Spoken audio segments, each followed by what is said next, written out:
dy gjëra të cilat në vazhdimsi e bëjnë njeriu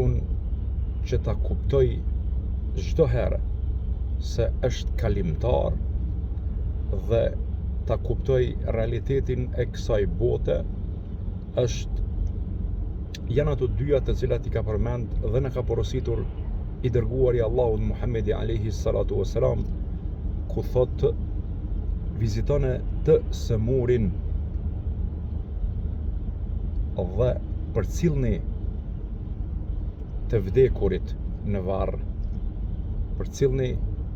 xhenazet, merrni pjesë në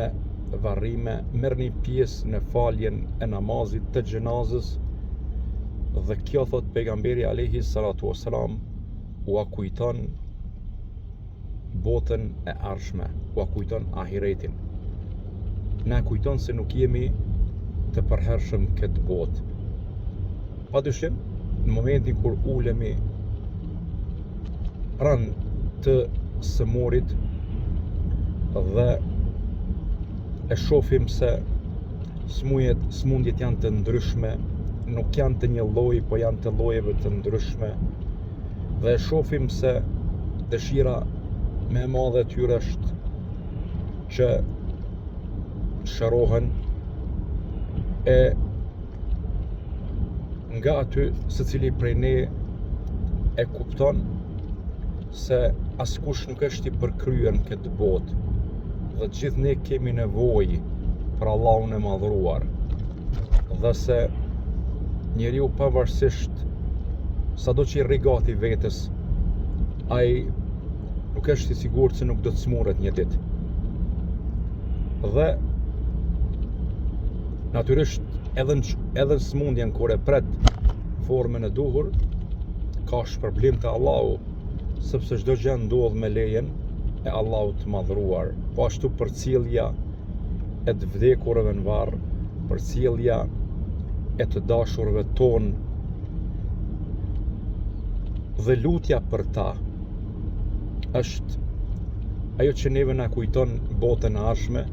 se edhe ne një ditë do të jemi pjesë e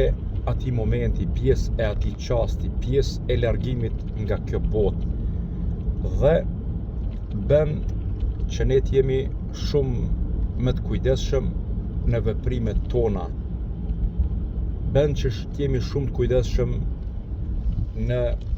gjërat të cilat kemi mangësi, të i plotësojmë ato dhe ta kuptojmë se pavarësisht kushdo që jemi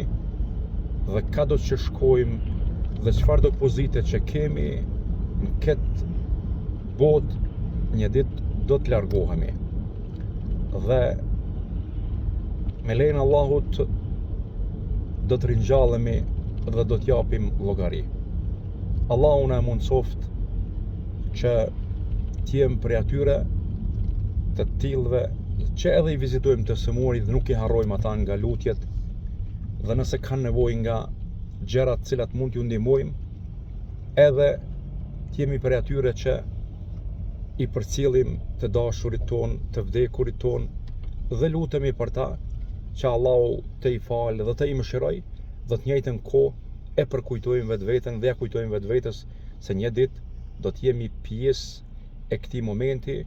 duke e lutur Allahun që të na falë e të na mëshiroj edhe në ato çaste, por edhe në çastet shumë të rëndësishme kur do dalim para Allahut të madhruar për dhënë llogari.